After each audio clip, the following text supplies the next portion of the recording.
Right.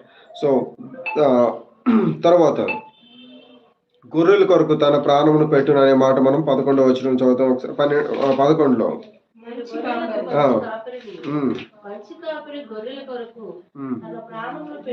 Okay, చాలు sister. చివరికి ఆయన చెప్తూ ఉన్నాడు, తన ప్రేమను వెల్లడి పరుస్తూ ఉన్నాడు ప్రజలతో. ఏమని అనంటే, నేను నీ కొరకు ప్రాణం పెడతాను. జీతగాడు మరి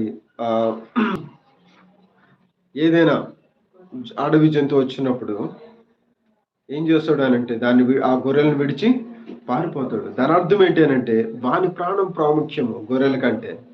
కానీ ఇక్కడ ప్రభు వారు చెప్తున్నారు, నేను మంచి గొర్రెల కాపరిని, నేను నీ కొరకు ప్రాణం పెడతాను అన్నట్టుగానే ఆయన మనందరి కొరకు ప్రాణంను పెట్టి ఉన్నాడు. సో ఆయన తన ప్రేమను ఈ లోకానికి వెల్లడి పరుస్తూ ఉన్నాడు. మనం ఈ మాటను కూడా చదువుతాం కదా, దేవుడు లోకం ఎంతో ప్రేమించాడు. ఎలా ప్రేమించాడు, ఏం చెప్తున్నాడు ఆయన?